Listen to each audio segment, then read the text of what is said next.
Hola, ¿cómo están? Seguimos entonces, voy a presentar la pantalla y seguimos con lo que estábamos hablando.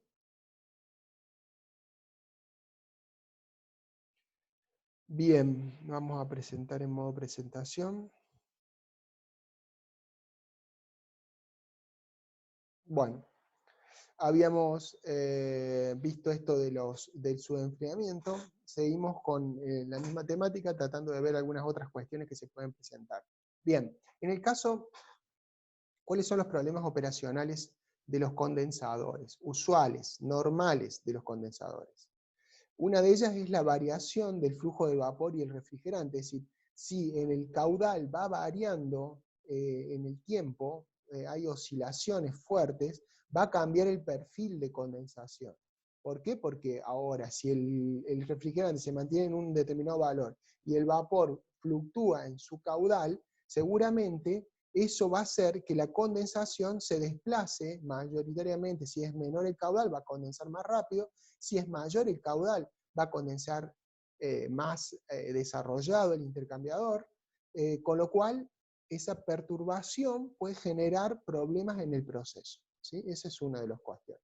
La otra es la variación de la temperatura del vapor y el refrigerante. O sea, si yo tengo fluctuaciones en la temperatura. En el vapor normalmente no fluctúa si es un vapor saturado, pero en el refrigerante puedo tenerlo por problemas. Por ejemplo, supónganse que se refrigera con una torre de enfriamiento, con agua de una torre de enfriamiento. Si se refrigera con agua de torre de enfriamiento, no es lo mismo el verano que el invierno, y voy a tener una variación de la temperatura. Esa variación de la temperatura usualmente la puedo absorber con el coeficiente o el margen de seguridad que tenga el intercambiador, pero en el caso de que no tenga margen, voy a tener esa variación, me va a entrar a criticidad y puedo llegar a salir, por ejemplo, con parte sin condensar. ¿Sí?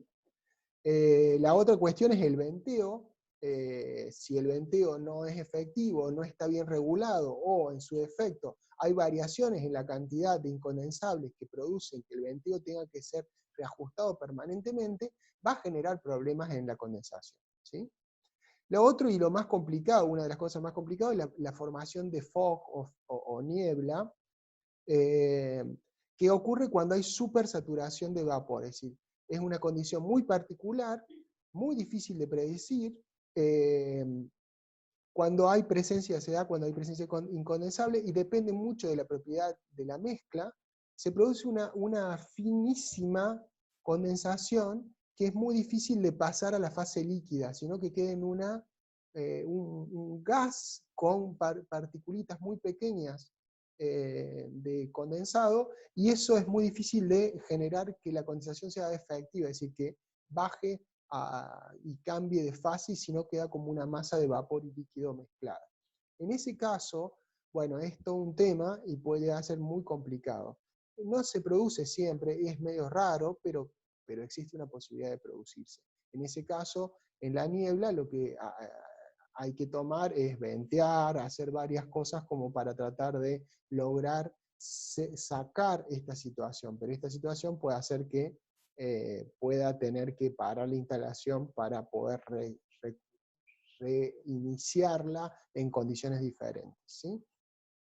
Bien, habíamos hablado condensación. Bueno, ahora vamos a pasar a otro tema que es, habíamos visto, todo lo que vimos hasta ahora es condensación de contacto indirecto, es decir, el refrigerante y el vapor a condensar son, van por separado, en caminos diferentes. En este caso, la condensación por contacto directo se usa cuando directamente se mezcla el vapor con el refrigerante. ¿Sí?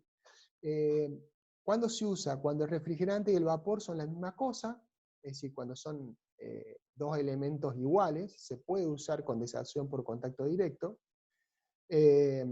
Y cuando el refrigerante y el condensado no son miscibles, es decir, cuando producto de la mezcla, después lo puedo separar con otra operación unitaria que podría ser la decantación. ¿Sí?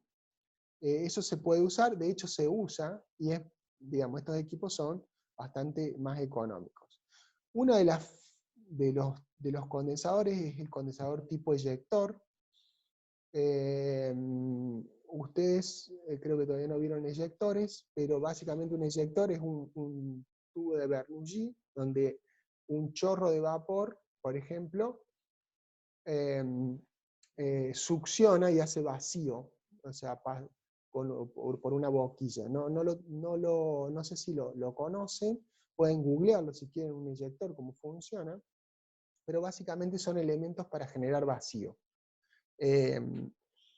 El condensador tipo eyector se usa, y se usa bastante, ya voy a dar un ejemplo en donde se usa. Básicamente, ¿cómo funciona? Entra agua fría, ¿sí? Ingresa y lo que hace es salir por esta tobera, ¿sí? Y lo que hace es el vapor ingresa en forma de espiral a través de aros que distribuyen de forma uniforme el vapor en todos los sentidos. No tenemos acá una foto de corte, pero bueno, el vapor ingresa y se distribuye en forma de aro, y de ahí es succionado por el agua que circula. Esto es un tubo de Bernoulli, nada más ni nada menos. Entonces acá pasan por estos ajustes de sección que genera vacío y chupa vapor después del proceso. Esto, a ver, ¿para qué se usa? Y se usa, por ejemplo, como condensador y como generador de vapor, perdón, generador de vacío. Perdón. Nosotros, por ejemplo, en la refinería usamos este tipo de sistema en los desodorizadores. Los desodorizadores se usan, en el caso de una refinería que trabaja con aceites y grasas, para separar o sacar los olores. Los olores son compuestos orgánicos volátiles y a su vez son, por ejemplo, ácidos grasos. O sea, una grasa o un aceite son ésteres. Esos poliésteres o ésteres tienen un ácido carboxílico. Cuando se rompe la molécula y genera el ácido carboxílico tiene un olor particular y es un olor indeseable. Entonces, para eliminarlo se usan torres de destilación que se llaman torres de stripping, que estas torres se usan vapor burbujeante para hacer el arrastre, y ese vapor que queda como, que arrastra esos ácidos grasos, después, y parte de grasa arrastra, o de aceite, dependiendo de cuál sea la torre, el tipo de torre, ese vapor que sube a la cabeza y es evacuado por un condensador de este tipo, o sea, condensa con agua, y mezcla el agua con los ácidos grasos y los ésteres, produciendo una mezcla, hace succión, con lo cual eso permite hacer vacío, y el vacío mejora la extracción de esos componentes volátiles, y a su vez, como los ácidos grasos y el agua son inmiscibles, y a su vez tienen un punto de fusión, los ácidos grasos mucho mayor que el agua, entonces terminan generando una separación que se puede separar en otra etapa, ¿no? Entonces, lo que logramos nosotros es extraerlo. Este es un método bastante barato de condensación, de generación de vacío, ya que no usás ni siquiera vapor para generar vacío, sino que usan agua de enfriamiento, ¿sí? Esa agua de enfriamiento que viene en una torre normalmente de enfriamiento, y después se hace una decantación de ese material, se separa el agua propiamente dicha el resto de ácidos grasos y grasas que han quedado residuales, y eso, bueno, después se le da otro fin, y el líquido se vuelve a reciclar, ¿sí? El agua se vuelve a reciclar. Son sistemas muy simples, confiables y baratos.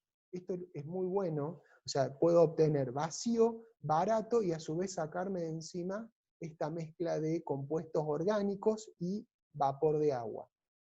Esto se usa bastante en este tipo de torre. Por eso doy el ejemplo de algo concreto para qué se usa. Después están los condensadores de contacto directo. Casi todos trabajan por un sistema tipo eyector, pero diferente. Lo que tratan de hacer en este caso es lograr tener una mezcla de los dos componentes. Si se fijan acá, entre el vapor hay una entrada de agua pulverizada, y después de la entrada de agua pulverizada, donde se produce una primera condensación por contacto directo, baja el material aquí donde se le inyecta un chorro de agua, entonces termina de hacer efectiva esa condensación, ¿sí? Es como un remate, digamos, del proceso de condensación. Y a su vez para generar descarga y un movimiento positivo en este sentido, ¿sí? Otro sistema que son mucho más simples, cuando hay contacto directo y el refrigerante y el vapor son la misma cosa, entra vapor por aquí y es una lluvia del mismo líquido frío, rocía ese vapor que ingresa, lo atrapa, cae al fondo, de acá lo toma una bomba, pasa por un enfriador y una parte sale como salida de condensado y una parte retorna aquí. El vapor que no pudo ser condensado pasa a venteo porque es un incondensable, ¿sí? Bueno, acá, bueno.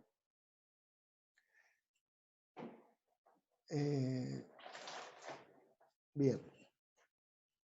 A ver, condensadores de planta de potencia. Hacemos una distinción de las plantas de potencia porque son bastante usadas. Las plantas de potencia son las que generan energía eléctrica a partir de vapor de caldera. En este tipo de cosas se pueden usar condensadores de contacto directo y condensadores de contacto indirecto, ¿sí? Los condensadores de contacto directo, por ejemplo, este es un caso claro, más o menos del mismo tipo de lo que estamos hablando. Bien, ¿por qué se usan condensadores? Porque de esta forma, en una planta de vapor, ustedes tienen que volver a hacer un anillo, es decir, se produce vapor con una caldera, de esa caldera pasa una turbina, la turbina vapor de alta, ya lo habíamos visto en el cuadro al inicio, vapor de alta, mueve la turbina, genera un vapor de baja, ese vapor de baja no tiene otro uso más que condensarlo y retornarlo a la caldera. Entonces, se suelen usar condensadores de contacto directo, que son muy baratos, y básicamente el vapor ingresa por aquí, es rociado por agua fría, y después es rociado, el aire residual se saca con una bomba, que es la que se succiona en este sentido para salir. Este aire es aire incondensables. El condensado se recoge en esta pileta, y de aquí va a una pileta de agua caliente, que va a la caldera, o una parte de ello vuelve a una pileta fría, donde hay una torre o algo por el estilo, que enfría el agua y esta se vuelve a reciclar, ¿sí? Otro sistema más o menos similar es este, en donde agua fría ingresa por aquí y va a un plato perforado. Ese plato perforado va haciendo este camino con el agua, y el vapor por el otro lado ingresa por acá arriba y va subiendo a través de los platos perforados, como si fuera una torre, digamos. Una torre de destilación, algo deben saber de esto, algo. Entonces va bajando, entonces el vapor sube, y el agua cae y se van teniendo contacto directo y se produce la condensación. El vapor que termina saliendo por aquí ya es un vapor que no tiene agua, y por lo tanto es succionado por una bomba de extracción de aire y se descarta. Y el agua que se recoge va a una pileta caliente y después a una pileta fría, y una parte va a la caldera y otra parte se usa para retornar aquí, ¿sí? Es básicamente el mismo, con la diferencia en que en vez de ser un spray, son platos perforados.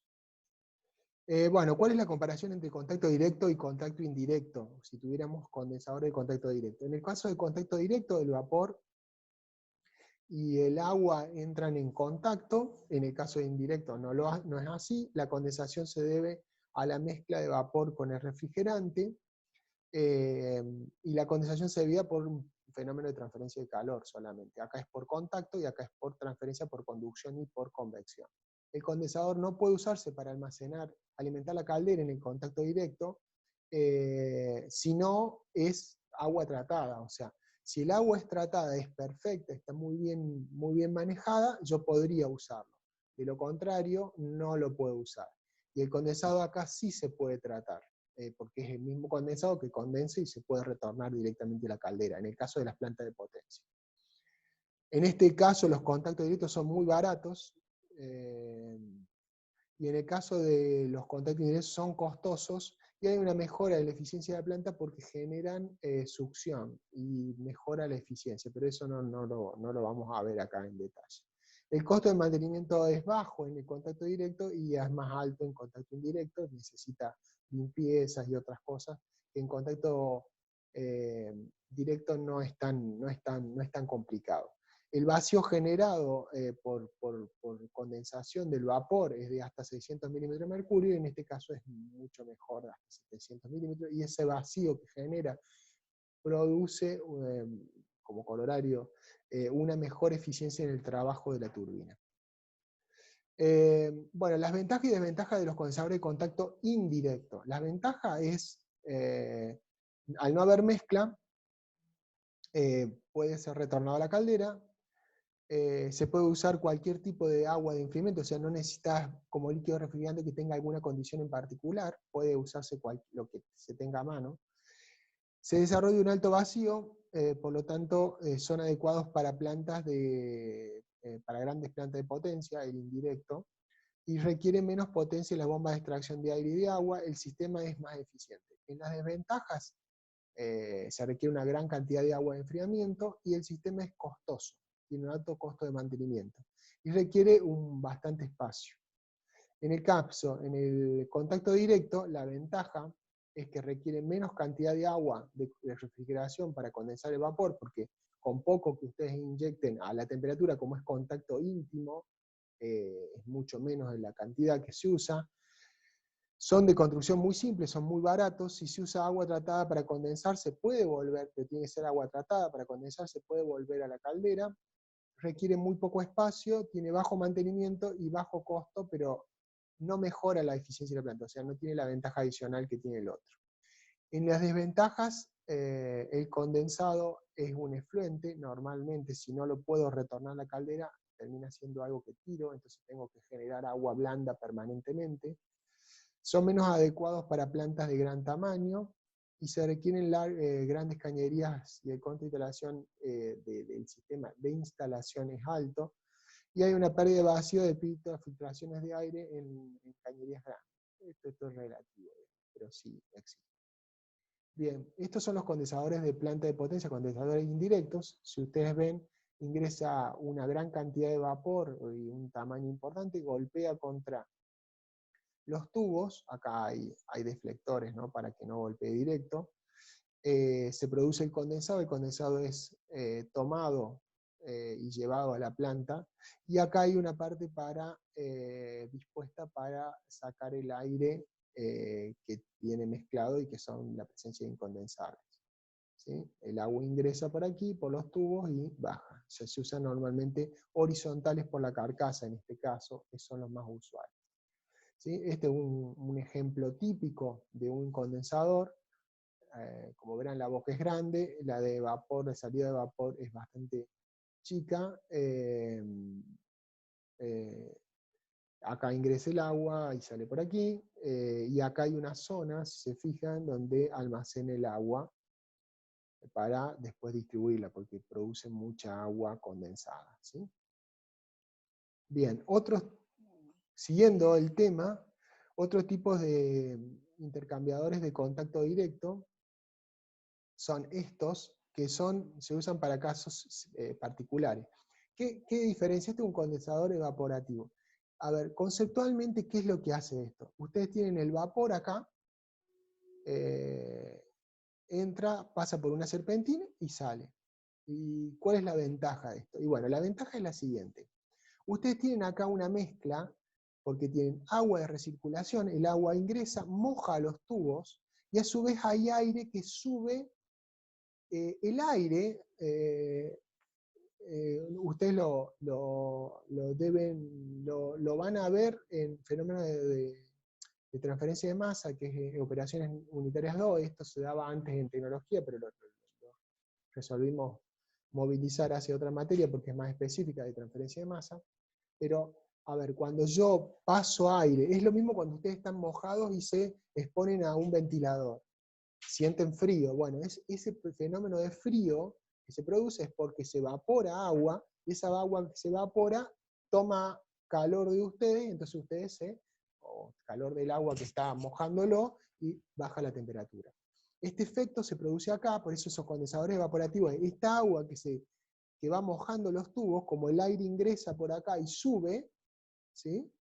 Se enfría esa agua y genera una baja en la temperatura del agua, con lo cual una mejora en la transferencia de calor hacia el vapor.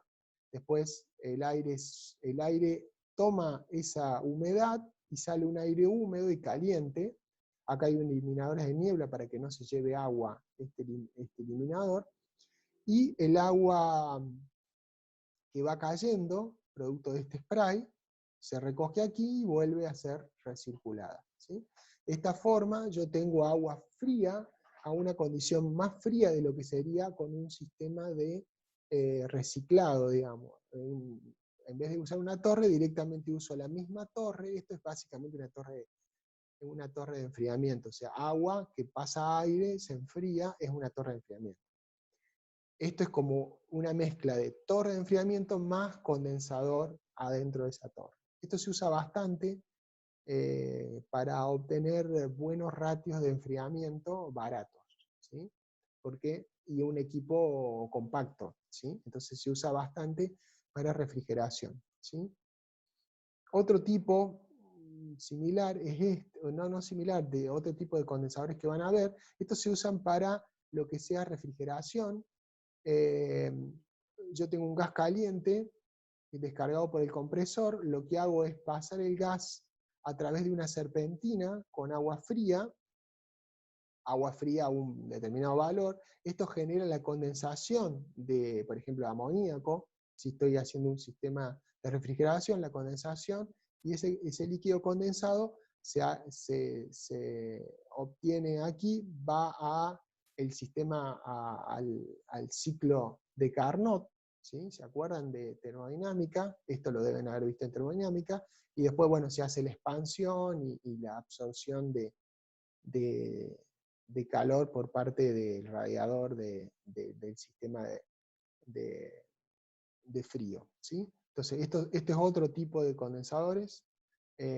Como verán, es un condensador de tacho con un serpentina adentro. Esto es bastante usual, ¿sí? Y se usa mucho en sistemas de amoníaco. Bueno, con esto vamos por terminada la clase de la parte teórica. La próxima clase vamos a ver ya cómo empezar a calcular estos equipos desde lo teórico, ya sea por carcasa, por tubos, tratando de ir cerrando el tema de condensadores. Después yo en la próxima clase les voy a dar cuáles son los libros que son necesarios usar en esta parte de la materia. Bueno, cerramos la parte teórica. Yo esto lo voy a subir a internet como para que ustedes lo tengan, y voy a subir también los libros necesarios, ¿sí? Bueno, un saludo, nos vemos.